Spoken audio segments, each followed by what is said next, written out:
नमस्कार मित्रों, मैं एसवी भारद्वाज आपका एक बार फिर से अभिनंदन करता हूं। ज्योतिषी चर्चा में आज हम राहु की बात करेंगे। राहु के राशि परिवर्तन की, बल्कि यूं कहें 30 अक्टूबर से राहु अंततः 18 महीने आपके एकादश भाव में रहने के पश्चात राशि परिवर्तन करने जा रहे हैं और यह आपके दशम भाव में राहु मीन राशि में गोचर करेंगे और गुरु को फ्रीडम देंगे, गुरु को आज़ादी भी देंगे। गुरु के साथ चंडाल दोष का अंततः भंग होगा, प्रैक्टिकली और वैसे भी। तो इसका प्रभाव तो देखिए सभी राशि लगन के ऊपर बहुत गहरा पड़ता है। किसी के लिए शुभ हो सकता है, किसी के लिए अशुभ भी हो सकता है। कुछ ऐसे संकेतों की भी बात करेंगे। आप यूँ समझिए कि आपके रोज़मर्रा की ज़िंदगी में कुछ इस तरह की हैपनिंग्स, कुछ इस तरह के आभास होने लग जाते हैं कि आपको एहसास हो जाएगा कि राहु आ रहा है। यह राहु जो आ रहा है, यह शुभ भी हो सकता है, अशुभ भी हो सकता है। यह आभास मैं अंत में बताता हूँ आपको। ये संकेत जिसे कहें आपकी रोज़मर्रा की ज़िंदगी में जो हुआ करते हैं। वैसे तो शुरुआत हो चुकी होगी, क्योंकि 30 अक्टूबर कोई बहुत दूर नहीं है और राहु केतु सरीखे प्लैनेट बड़े प्लैनेट हैं। बड़े प्लैनेट इन द सेंस लंबी अवधि तक एक राशि में रहते तो काफ़ी समय पहले ही इनका आभास आपको होने लग जाता है कि क्या अच्छा होने वाला है या बुरा होने वाला है, या यूं कहें आपके मानस पटल पर, क्योंकि राहु का प्रभाव रहता है, सबकॉन्शियस माइंड को कंट्रोल करता है। तो मन में कई तरह के विचार आते जाते हैं, कुछ अलग तरह की थिंकिंग, उसके ऊपर चर्चा करते हैं। सांकेतिक भाषा क्या होती है, राहु को पकड़ना भी, राहु आपके लिए शुभ है या अशुभ। देखिए चार्ट के जरिए तो हम बताते आ रहे हैं, बताएंगे। ये वीडियो कुछ अलग है, डिफरेंट है, ताकि जिनके पास चार्ट है ही नहीं, जिन्हें अपना डेट ऑफ बर्थ पता ही नहीं, जो कुंडली बना ही नहीं सकते, ना कोई ऐसा उनके पास साधन है कि कुंडली किसी को दिखा ही नहीं सकते, तो उनके लिए ये जो संकेत है काफ़ी हेल्पफुल रहेंगे कि राहु कितना उनके लिए आने वाले समय में 30 अक्टूबर के पश्चात शुभ है या अशुभ है। फिलहाल बात कर लेते हैं राहु के गोचर की, जिसके बारे में हमने पीछे किसी एक आध वीडियो में बात भी की है। राहु उपचय स्थान में क्रूर ग्रह हैं और आपके कर्म भाव में इज्जत मान का भाव है, प्रतिष्ठा का भाव है। यहाँ बैठकर इज्जत मान में वृद्धि तो करेंगे, ये बात एस्ट्रोलॉजिकली तय हो जाती है। प्राश्य ऋषि से लेकर मंतेश्वर तक, सरावली इत्यादि चमत्कार, चिंतामणि, किसी की भी बात करें, बड़े बड़े जो भी ज्योतिष गण हुए हैं, हमारे देवज्ञ हुए हैं, इनका मत थोड़ा थोड़ा सा डिफरेंस रखता है। होता है हर किसी के एक्सपीरियंस या इंट्यूशन या स्टडीज़ के हिसाब से थोड़ा बहुत इनमें फ़र्क हो सकता है, परंतु मुख्यतः कुछ बातें वो हैं, वो बताऊंगा जो सभी एक मत है। दशम भाव का राहु दोस्तों आपके कार्यस्थल में एक ऊर्जा सी देता है, ये बात तो निश्चित है। अगर राहु की किसी की दशा अंतरदशा हो तो बहुत व्यक्ति एम्बिशियस हो जाता है, मटेरियल गेन्स की प्राप्ति का इच्छुक रहता है, धन के लिए ललायत रहता है, प्रतिष्ठा के लिए, लाभ के लिए, गेन्स के लिए और कामकाज को बढ़ाने के लिए, एक्सपैंड करने का उसका बहुत अंदरूनी तीव्र भावना रहती है कि वह अपने फिलहाल के मुकाम से सेटिस्फाइड नहीं होता। इस तरह के विचार आने शुरू हो जाते जब दशम भाव में राहु प्रवेश होता है। ये प्रेजेंट परिस्थितियों से वह फ्रस्ट्रेट होना शुरू हो जाता है। देखिए जब फ्रस्ट्रेट ये वर्ड बोल रहा हूँ, इसका मतलब ये है जब तक आप तनाव नहीं लेते, स्ट्रेस नहीं लेते, तब तक आप मेहनत भी नहीं करते। कोई भी व्यक्ति हो, बिना, देखिए, मेहनत के बिना स्ट्रेस लिए कोई काम सिद्ध होता ही नहीं है। हल्के फुल्के में बहुत कम काम सिद्ध होते हैं। यहाँ पर राहु आप में इस तरह के विचार इग्नाइट करता है कि आप कई तरह के कौतूहल में रहेंगे। प्लान तो शुरू कर दिया होगा करना आपने। अब जैसे जैसे राहु परिवर्तन की ओर आते हैं या दिन बीतते हैं, आपकी प्लानिंग प्रोग्राम मन में बहुत तेजी से विचारशील हो जाती है। ये कर्म भाव की बात हो रही है, आपके कैरियर की, आपके कामकाज की बात हो रही है।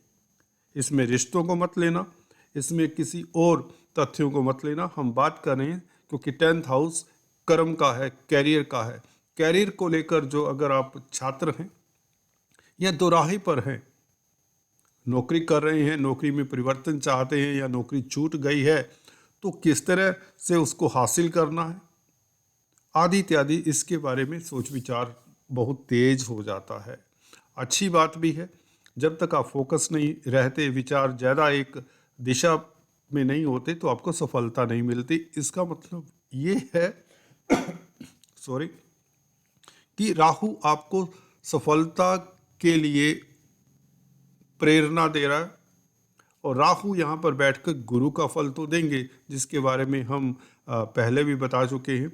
गुरु 11वें भाव में राहु से फ्री होकर आपको कम से कम 6-7 महीने, जब तक मई 2024 तक गुरु लाभ स्थान में हैं, तो लाभ राहु ने करवाना है कार्य क्षेत्र में। हो सकता है आपकी बड़ी प्रमोशन हो सकता है आप छात्र अगर हैं तो परीक्षा में उत्तीर्ण हो जाएं, ठीक है, और परीक्षा में उत्तीर्ण होने के पश्चात आपको जॉब मिल जाए। संभावनाएं बहुत प्रबल हैं। ये राहु है, देखिए, ये कोई बीच का रास्ता नहीं, ये तो अचानक अकस्मात ढंग से आपको एग्जाम भी पास करवाएगा और उच्च पद भी दिलवा देगा। यूपीएससी, एसएससी इत्यादि का जो भी एग्जाम दे रहे हैं, उनके लिए बहुत ही अच्छी स्थिति में आ रहे हैं राहु। कामकाज की स्थिति की बात करें, नौकरी की बात करें, नौकरी के लिए अगर आप कोई परिवर्तन के लिए प्रयासरत थे या प्रमोशन के लिए, इस अवधि में किया गया प्रयास अगले साल मई 2024 तक आपको निश्चित तौर से पदोन्नति के रूप में कुछ ना कुछ सफलता मिलेगी, जिससे आपकी इनकम का ग्राफ बढ़ जाएगा, क्योंकि गुरु 11वें भाव में है। उसके पश्चात निवेश व्यापार के लिए अच्छा रहेगा समय मई 2024 के बाद, क्योंकि गुरु 12वें भाव में होंगे। 12वां भाव विदेशों से भी संबंधित है और राहु वायु तत्व प्रधान ग्रह है। विदेश यात्रा करना चाहते हैं तो अगले साल अप्रैल के पश्चात आपकी विदेश यात्रा 100% संभव हो जाती है। हालांकि अभी भी मैं नकारना नहीं चाहूँगा कि विदेश यात्रा अभी भी संभव है, क्योंकि 10th हाउस का राहु कामकाज को लेकर, खासकर प्रोफेशन को लेकर विदेश यात्रा करवा सकता है, कोई बड़ी बात नहीं। एक्सपोर्ट इंपोर्ट का कार्य करते हो या विदेशी कंपनीज के लिए कामकाज करते हो तो भी आपको सफलता मिल जाती है। विदेशी कंपनी में कामकाज करने वालों को ज़्यादा चांसेस बढ़ जाते हैं। वायु तत्व प्रधान ग्रह है राहु, तो इस तरह के संकेत आपको यहाँ पर समझने चाहिए। एक तो आपका मानस पटल, आपकी थिंकिंग फोकस्ड हो जाएगी कैरियर को लेकर, व्यापार को लेकर। अगर कोई बिजनेस करते हैं, देखिए, बिजनेस में नई संभावनाएं आपको मिलनी शुरू हो जाएंगी। कोई, देखिए, राहु फॉरेनर्स को डील करता है, अनजान अजनबी व्यक्तियों को भी का भी कारक माना जाता है। तो आपकी ज़िंदगी में कुछ ऐसे लोग भी इस अवधि में प्रवेश होंगे जिनको कभी आप ज़िंदगी में पहले मिले ही नहीं थे, और उनसे दोस्ताना भी हो जाता है। और हो सकता है अगर आपकी कुंडली में ऐसे योग हैं, उनसे आपको लाभ भी हो। आपकी कंपनी यकायक चेंज हो जाती है। आपकी कंपनी कई बार होता है कि अलग तरह के लोगों के साथ, जिनके साथ कभी उठ बैठ ही नहीं था, ऐसे कॉन्टैक्ट्स या यूं कि आपका नेटवर्क सर्कल बढ़ जाता है।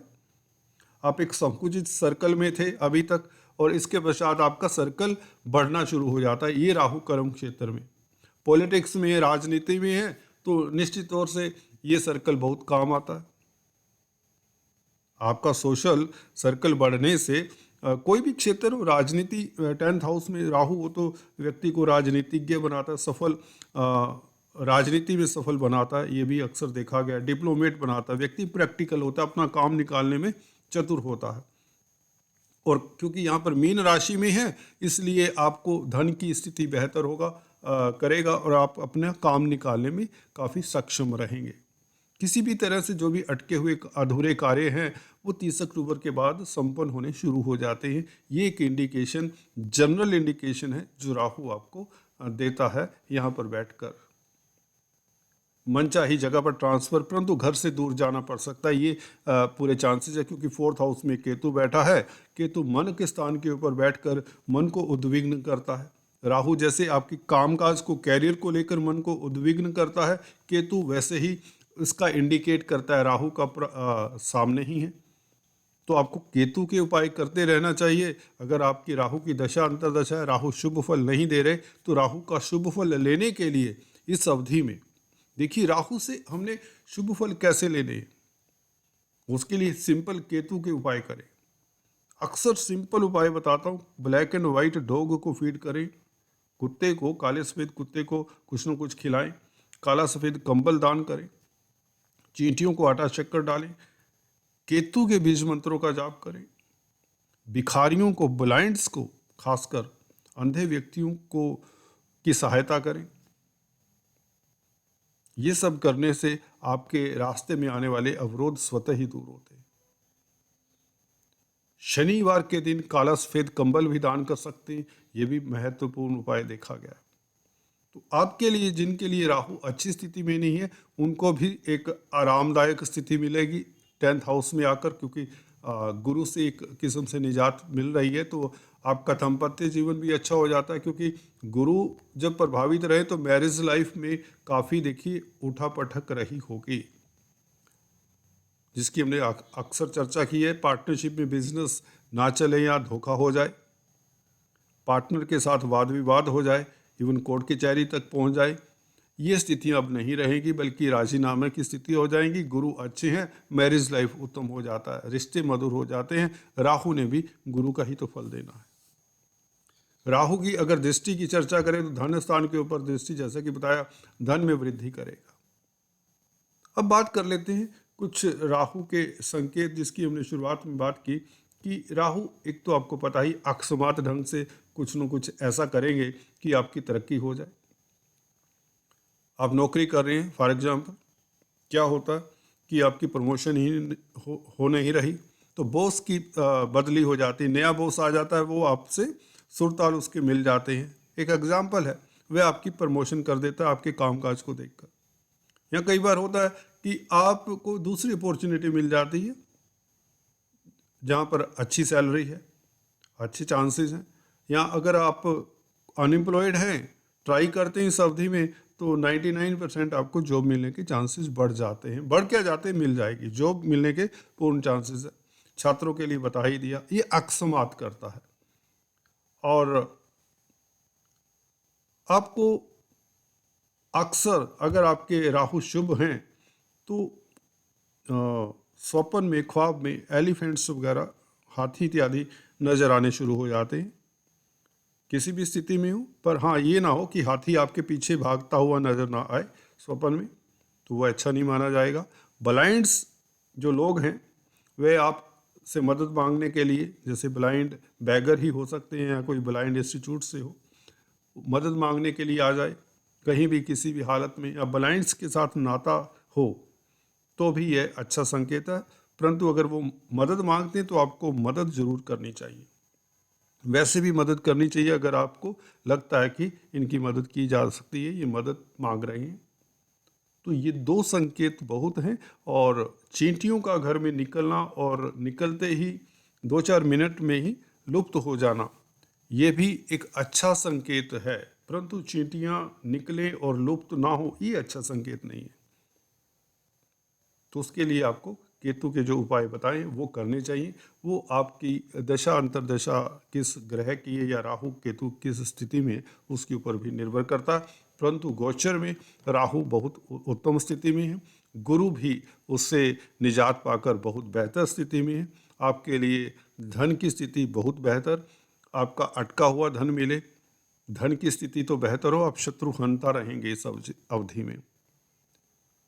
कोई भी प्रतिस्पर्धा है उसमें उत्तीर्ण होते हैं, कोर्ट कचहरी इत्यादि में आपकी फतेह के योग बन जाते हैं। ये अप्रैल 2024 तक बात निश्चित है, जब तक गुरु मेष राशि में 11वें भाव में। दोस्तों आज इतना ही, फिर से मिलेंगे, तब तक के लिए stay tune. Thanks for watching this video.